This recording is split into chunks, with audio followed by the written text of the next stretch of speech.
Good morning. Welcome you all to my class on English first paper. Now, dear students, look, we will deal with Unit 1 and Lesson 2. The title of Unit 1 is People or Institutions Making History, and the title of Lesson 2 is The Unforgettable History. Now, I want to share one thing with you, that at the HSC level, you have got a book on English first paper. I want to show you the book. This is the book that you have to study throughout the year. And this book is very important. Why? Because you have to answer many items, and those items are directly related with this book. Firstly, you will be given a passage and you have to answer some questions from the passage, and the passage will be selected from this text. And secondly, from the same passage, you have to answer some multiple choice questions as well.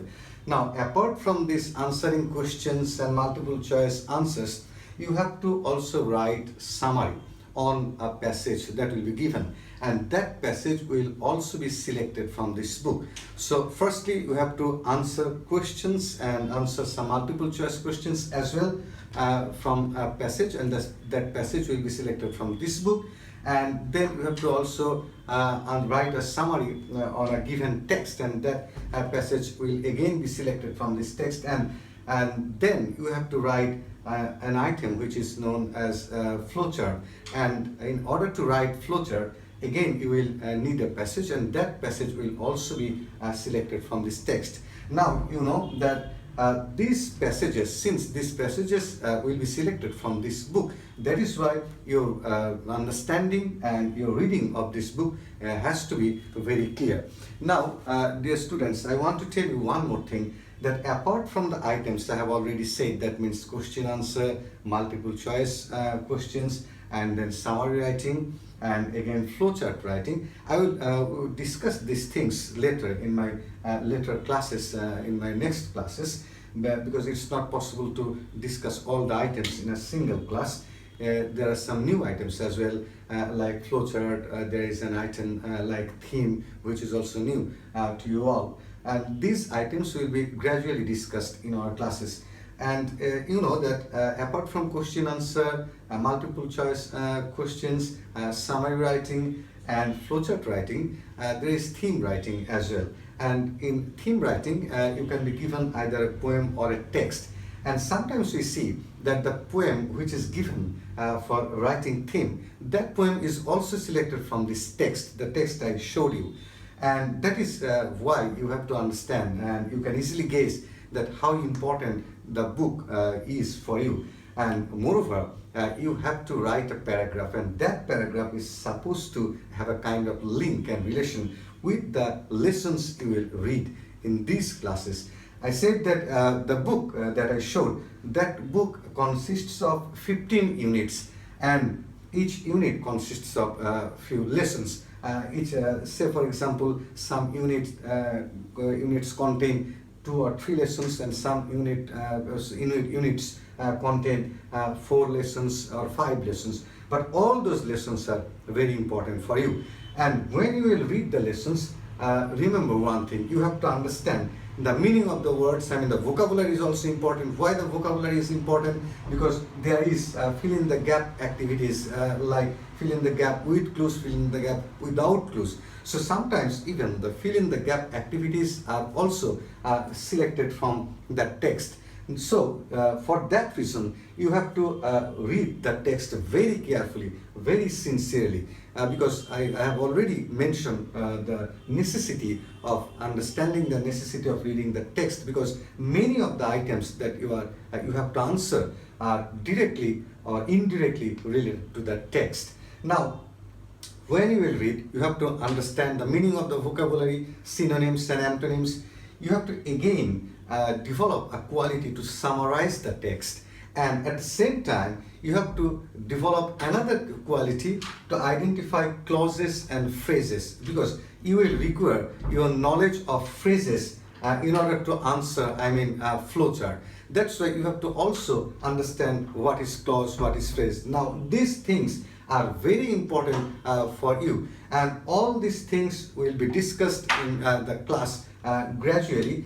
And that is why in my first class I want to start, this is my first class with you. I want to start with lesson 2, unit 1. And in today's class, I will just make things clear to you when I will read the passage. Now you know that it's not possible to show everything on board, because we will deal with the speech, unforgettable speech given by Bangabandhu Sheikh Mujibur Rahman, the father of our nation, on 7th March 1971. So I will basically use slide, and I will show you and explain the speech given by the father of our nation, Bangabandhu Sheikh Mujibur Rahman. And let's go to slide and see and try to analyze his speech and try to find out the significance of his speech. So let's go to our slide. Now we are starting the lesson, and I have already said that we are dealing with lesson number 2, the unforgettable history of Unit 1, People or Institutions Making History. Now, dear students, we will read the passage, and I have already mentioned that when we will read the passage, we must be very careful. We have to be very careful about the vocabulary that we will see. Basically, the vocabulary or the words that the meaning of which we don't know, or even if we know the meaning, we have to try, or we have to learn how to use the words, to know the synonyms, to know the antonyms of the words. So these things are very important. And at the same time, I said that we have to try to understand different aspects of the passage, different aspects of the text, and we have to learn how to make summary, and we have to also learn how to find out important phrases from the passage, because gradually we will need all these things to answer different types of tasks that we will face in first paper. Now, before starting each lesson, there is a kind of warm-up activity. We will deal with the greatest speech, given by the father of our nation, Bangabandhu Sheikh Mujibur Rahman.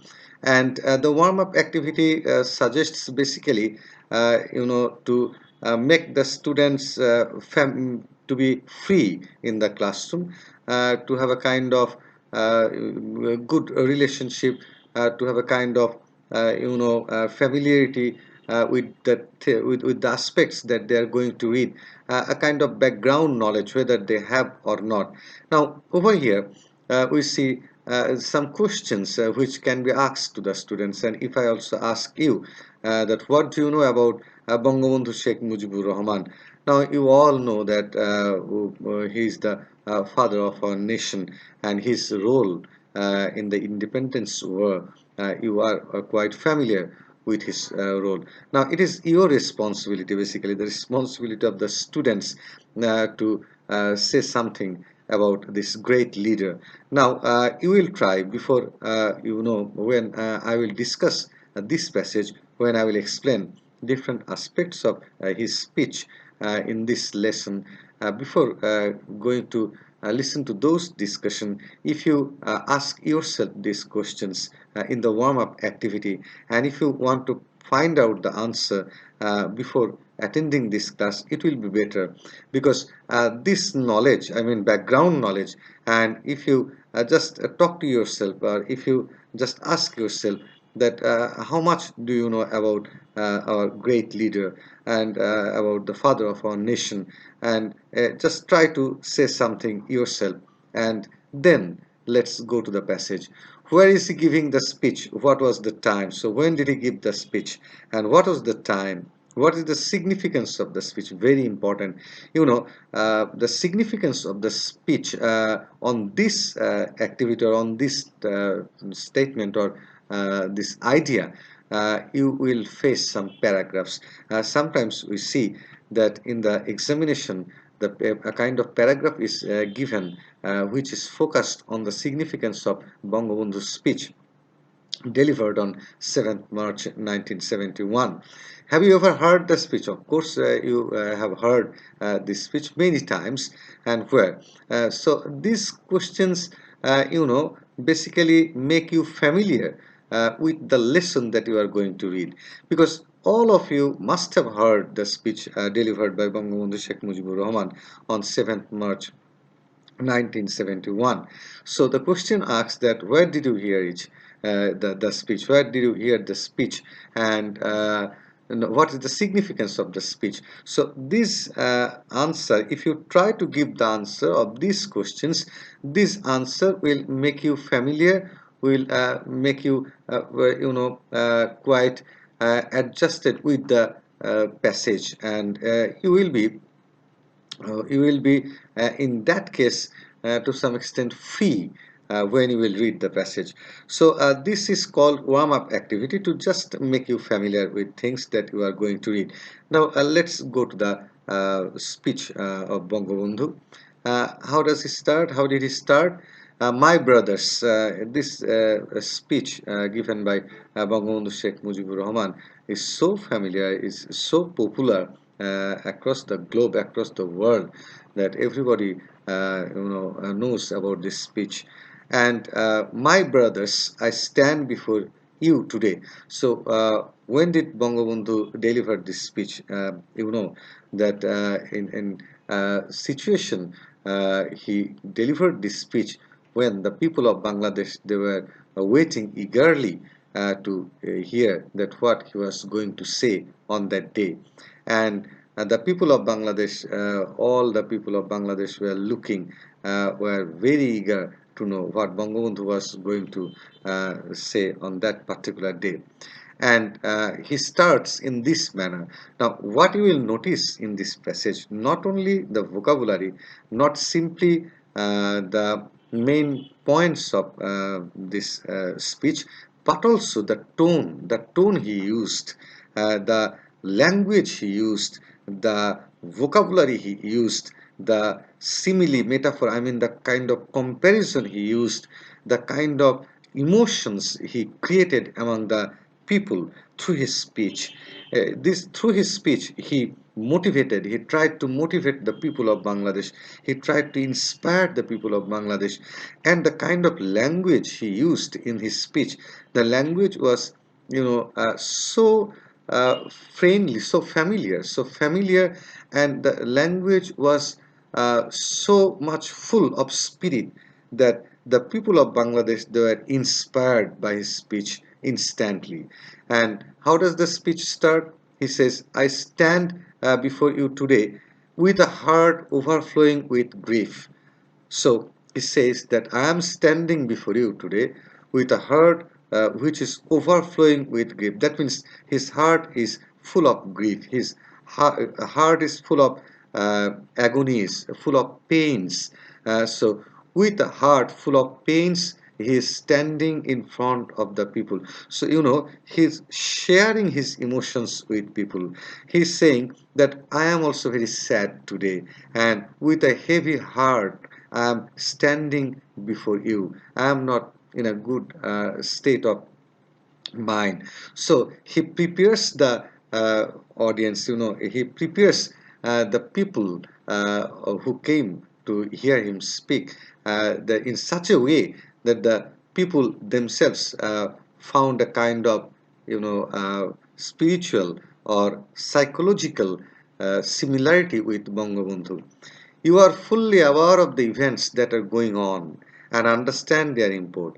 So what he says, he he basically made the people feel that he was so close to them, that he was such a man to them. He was such a person to them who was like the people, like the common people, and he wanted to inspire them in such a way that what he was thinking, the people are also thinking so.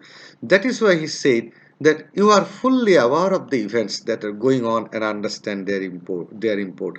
So you all know, I mean, you know what is going to happen, and you also understand the importance of the incidents. And then Bangabandhu said, we have been trying to do our best to cope with the situation, and we, the Bangladeshi people, we are trying to do our best to adjust with the situation. So he is saying that we people, we the Bangladeshi people, we are trying our best to adjust with the situation, and yet unfortunately, but it is unfortunate for us, the streets of Dhaka, Chittagong, Khulna, Rajshahi and Rangpur are awash with the blood of our brothers. You know, what an expression he uses in this sentence. He says that unfortunately the streets of Dhaka, Chittagong, Khulna, Rajshahi and Rangpur are awash with the blood of our brothers. Now, this statement or this kind of expression could be spoken, could be told in a different language, in a different manner. But the way Bangabandhu said, the language he used, this language was full of spirit, and that's why it creates a different type of sentiment among people. It created a kind of sentiment among people. It created a kind of spirit among the people. And the streets of Dhaka, Chittagong, Khulna, Rajshahi, and Rangpur, awash. Awash means that the streets are full of blood. The streets have been awash with blood of our brothers. So blood is on the street of different major cities of Bangladesh.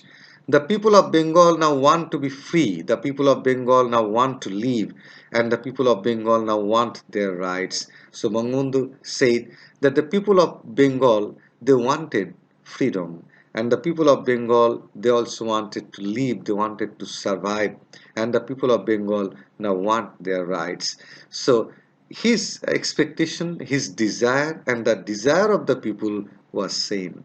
And what he was saying was basically the opinion of the people of Bangladesh. So he was the representative of Bangladesh. He was basically speaking, on behalf of Bangladesh. He was raising his voice for the rights of Bangladeshi people. He was speaking on behalf of the Bangladeshi people, and he considered the people. He evaluated the people as his own brothers and his own brothers and sisters.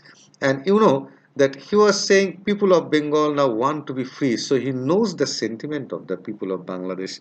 He knows that the people of Bangladesh, they want freedom. He also knows that the people of Bengal want to live, and the people of Bengal now want their rights.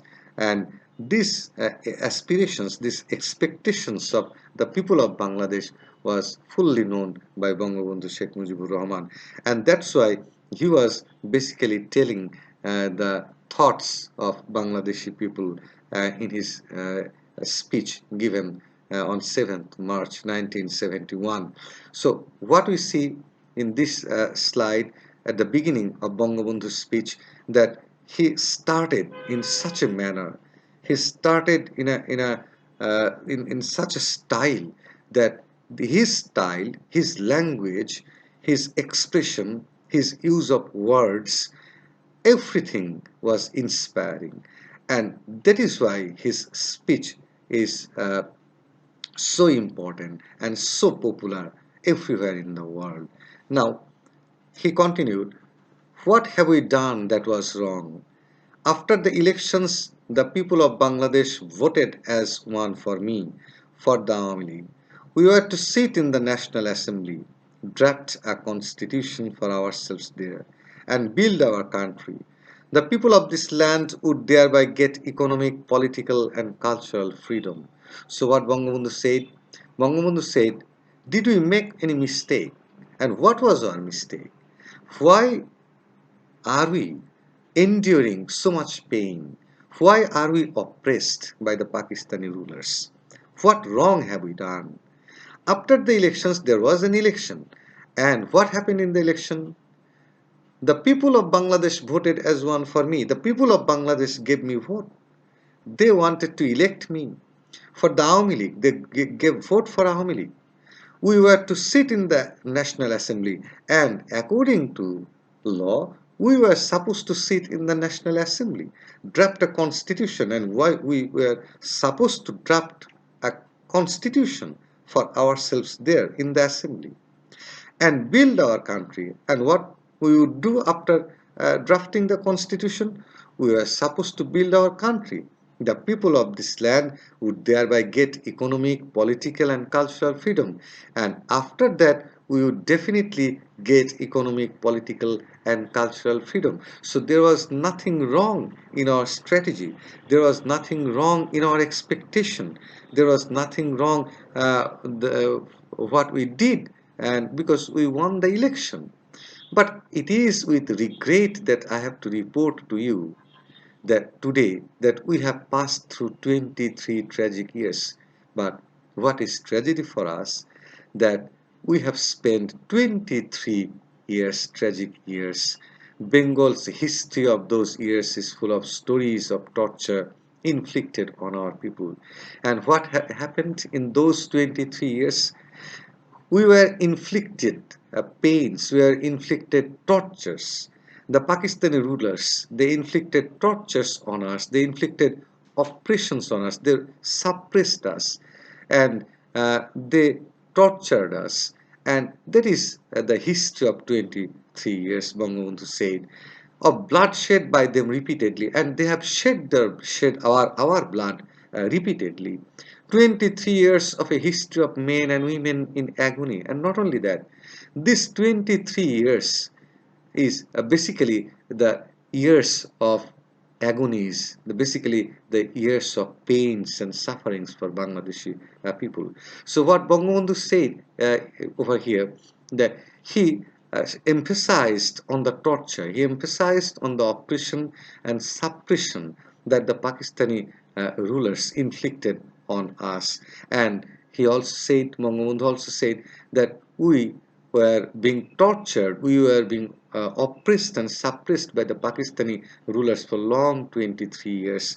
And our expectation was to get political and cultural and economic freedom. And we won the election, and we wanted to draft a constitution for ourselves and wanted to build a country, but we were deprived of everything. Instead, the people of Bangladesh were inflicted pains and sufferings and tortures by the Pakistani rulers. So that's how Bangabandhu continued in his speech. The history of Bengal is the history of a people who have repeatedly made their highways crimson with their blood.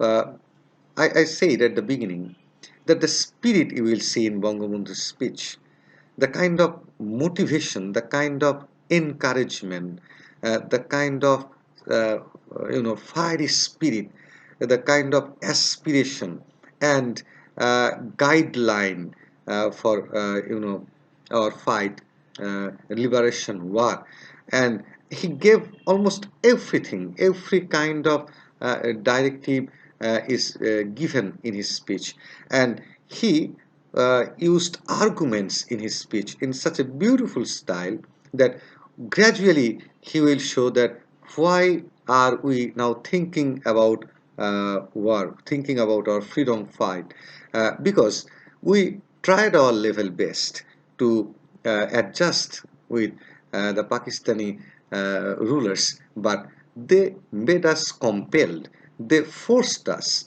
and we don't have any alternative, because the 23 years we passed during these 23 years we have been only deprived of our right. And look at the sentence, the history of Bengal is the history of a people who have repeatedly made their highways crimson with their blood. So we have made our highways, we have made our streets red with our blood, because we have given our blood for the cause of freedom, for the cause of independence of Bangladesh, our motherland. So the history of Bangladesh is the history of blood that we have shed. We have given our blood for our motherland. We shed blood in 1952. Bangabandhu refers to language movement. We shed blood in 1952. Even though we were the victors, we won. And in the elections of 1954, we were the victors in the election in 1954. We could not form a government then. In 1958, Ayub Khan declared martial law to enslave us for the next 10 years. Now, you see that Bangabandhu tells the history of our 23 years, and he chronologically shows in his speech, he chronologically tells that and explains that we have been oppressed, we have been suppressed, we have been tortured during these 23 years, one after another incident, one after another historical incident is there, and every time we have been deprived, every time we have been tortured by the Pakistani rulers. In 1954, we won the election, but we could not form the government. We are deprived. In 1958, Ayub Khan declared martial law to enslave us for the next 10 years. And what did Ayub Khan do in 1958? He declared martial law in order to enslave us for the next 10 years. He made us almost slave. Uh, in 1966, when we launched the 6-point movement, our boys were shot dead on 7 June. So Bangabandhu again refers to 6-point movement of 1966 when our boys, our people were shot dead on 7 June. When, after the movement of 1969, Ayub Khan fell from power and Yahya Khan assumed the reins of the government, he declared that he would give us a constitution and restore a democracy. We listened to him then. A lot has happened since, and elections have taken place. Now you see that Bangabandhu tells the history of 23 years, one after another, and the importance of telling the history in his speech is to make people understand that we have tried our limit best to adjust with the situation, but the gradual deprivation and the gradual negligence of Pakistani rulers, one after another, has forced us to stand on today's point. And every the 6-point movement and other historical incidents, Bangabandhu refers to all these historical incidents, and he is telling everything in an argumentative manner. His quality, his style of speech is extraordinary. His the content of his speech is extraordinary. The style he maintained in his speech is extraordinary. The language he used is extraordinary.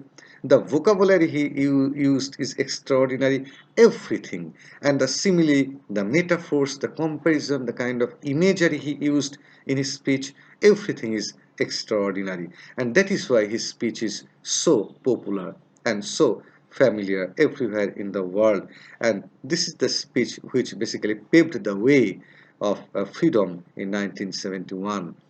When, after the movement of 1969, Ayub Khan fell from power, so after Ayub Khan, then Yahya Khan assumed the reins. Yahya Khan came to power, and after coming to power, he declared, I mean, Yahya Khan declared that he would give us a constitution and restore democracy. And Yahya Khan, he uh, assured that he would give democracy, and he would restore democracy, he would give constitution. We listened to him. Bangabandhu said that we listened to him, we waited. A lot has happened since, and elections have taken place. But after his assurance, many things have happened, and the elections have also taken place. But everything after those elections, after that election, what have we got? Bangabandhu will again say what happened to us. I have met President Yahya Khan. I have made a request to him not only on behalf of Bengal, but also as the leader of the party which was the majority in Pakistan. So Bangabandhu said, I met President Yahya Khan and I made a request to him not only on behalf of Bengal, not only on behalf of Bengal, I made a request, but also as the leader of the party which has the majority in Pakistan. So Bangabandhu spoke on behalf of the people of Bengal and as the leader of the party which got majority in Pakistan. Bangabandhu said to him, "You must hold a session of the National Assembly on 15 January." Bangabandhu asked him to hold the session of National Assembly on 15 January. But he did not listen to me. But Yahya Khan didn't listen to Bangabandhu. He listened to Mr. Bhutto instead. So instead of listening to Bangabandhu, Mr. Yahya Khan listened to Bhutto. At first, he said that the meeting would take place in the first week of March. At first, Yahya Khan assured that the meeting would take place in the first week of March.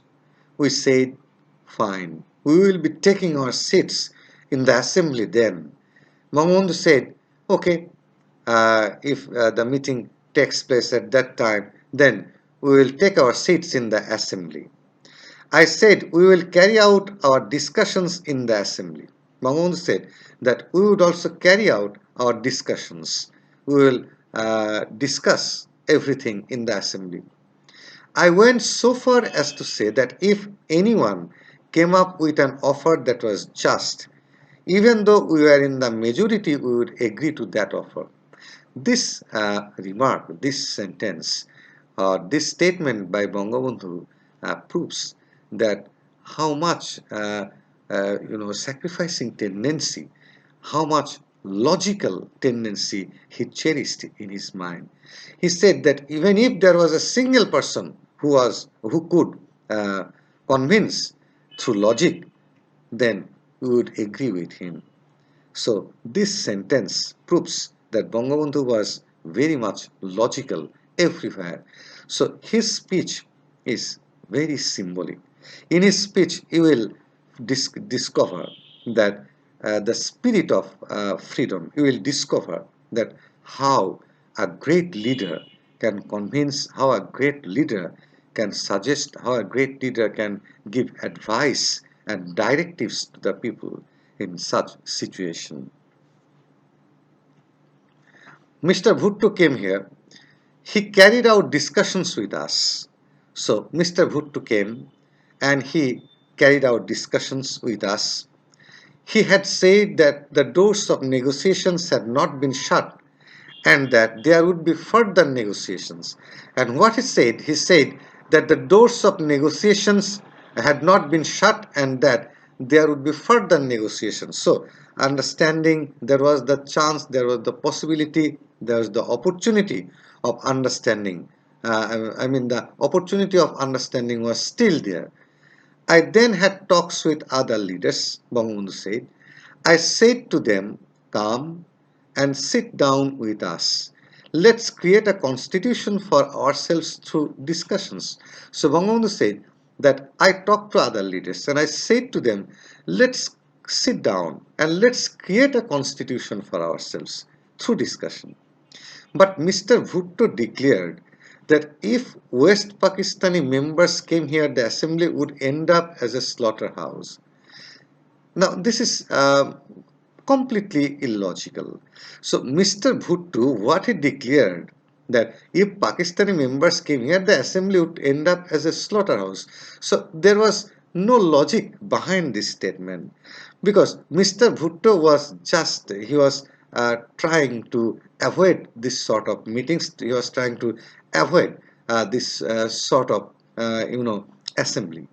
And that is why he was telling all these lies. He claimed that whoever came here would be slaughtered. And Bhutto said that who would come here in our country, that person would be slaughtered. So this is unimaginable. And this is purely illogical. He said that if anyone showed up here, all shops from Peshawar to Karachi would be shut down. So Bhutto's statement also indicates this is also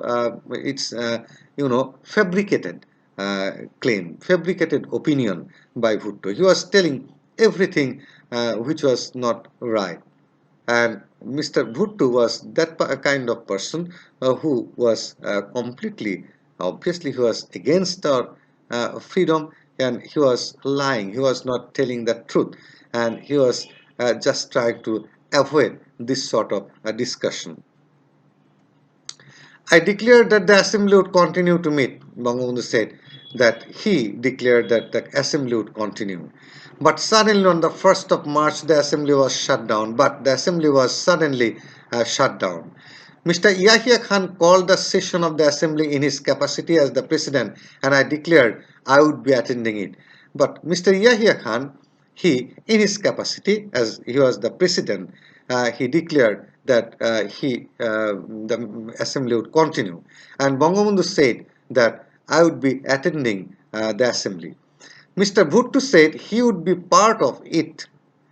35 members of the assembly came from West Pakistan to take part in its proceedings, and it is 35 members of the assembly, they came from West Pakistan and they took part in the proceedings, but it was dissolved all of a sudden. But the assembly was dissolved suddenly. The blame was put on the people of Bengal. The finger was pointed at me. And what did the Pakistani rulers do? They put the blame on Bangabandhu. They put the blame on the people of Bangladesh. Now, this is, so far what we have seen in Bangabandhu's speech of 7th March 1971. We see that Bangabandhu, in his speech, he explained everything. He gradually explained the historical incidents that basically he in his speech he discussed those incidents to make the Bangladeshi people understand that there was no alternative except taking preparation for liberation war. So in his speech he made it clear that we have tried our limit best, but the Pakistani rulers, they deprived us again and again, and they lied many times, and they put the blame on Bangladeshi people, and that is why we have to try, we have to think about our freedom for Bangladesh. After the assembly session was prorogued, the people of this country protested. I told them, observe the general strike we have called peacefully. So the sessions were suspended, the sessions were prorogued, stopped, and Bangabandhu asked the people of Bangladesh to maintain the strike peacefully. He told them, shut down all mills and factories, and he also asked the people to shut down all the mills and factories. Our people responded to my call. So at the time, the people of Bangladesh, they followed Bangabandhu's advice, his order. So whatever he would say, the people of Bangladesh, they followed him. They came to the streets spontaneously, and whenever Bangabandhu called, the people came to the streets spontaneously. They expressed their firm determination to carry out the struggle peacefully. And the people of Bangladesh, they expressed their firm determination. They are firmly determined to carry out the struggle peacefully. So this is quite significant, because whenever Bangabandhu asked the people of Bangladesh to maintain peace and to come to express their protest peacefully, they followed it. So there was no violence. So that is significant for us to understand that Bangabandhu, in his speech, he expressed his logical bent of mind. He, in an argumentative style, he delivered his speech. There is, you know, literary essence in his speech. There is something in his speech that inspires, that encourages the people. There is a kind of extraordinary spirit in Bangabandhu's speech that make people encouraged, make people inspired, and he, as a great leader, he when he guided the people of Bangladesh spontaneously followed his suggestion. Spontaneously, they accepted Bangabandhu as their leader. And Bangabandhu, in his speech, gradually he showed that why he is standing in front of the people on 7th March 1971, because he and the people of Bangladesh tried their level best to adjust with the rulers of Pakistan. But the rulers of Pakistan, they deprived the people of Bangladesh, and they oppressed the people of Bangladesh, and they put the blame on the people of Bangladesh many times, and they did not listen to our cry.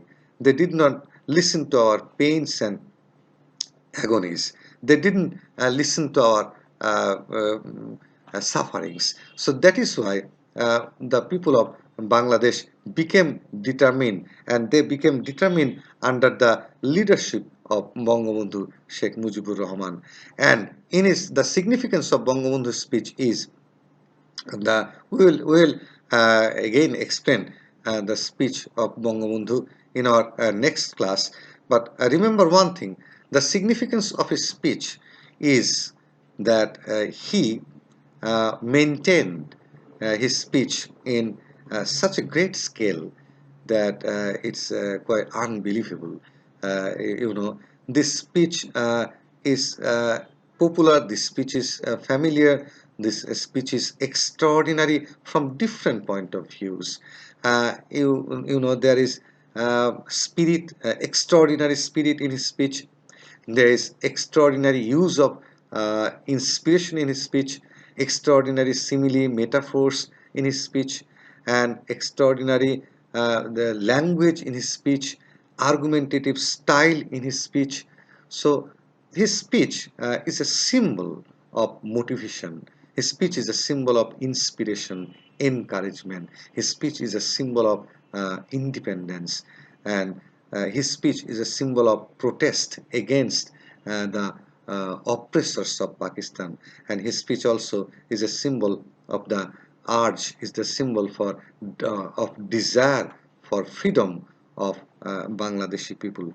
So his speech is important from different perspectives, and we discussed part of his of Bangabandhu's speech in today's class, and in our next class we will discuss the next part of Bangabandhu's speech, and we will also discuss some talks on this on Bangabandhu's speech in our next class.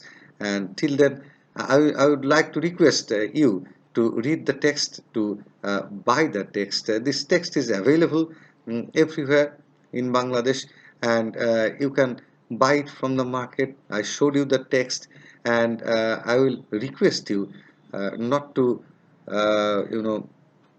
buy the guidebooks. I will request you to buy the textbook only. And if you just use dictionary in order to know the meaning of words, then it will be very effective for you, because when you will find out words in the dictionary, then your understanding of the word and it will be clear. And that is why I will request you to use the dictionary for better understanding instead of guidebooks. And I would again ask you to read Bangabandhu's speech, and in our next class, so that we can complete reading Bangabandhu's speech and discuss question answer and other topics and tasks on this lesson. So till then, I would like to tell you goodbye. Thank you very much. Stay safe.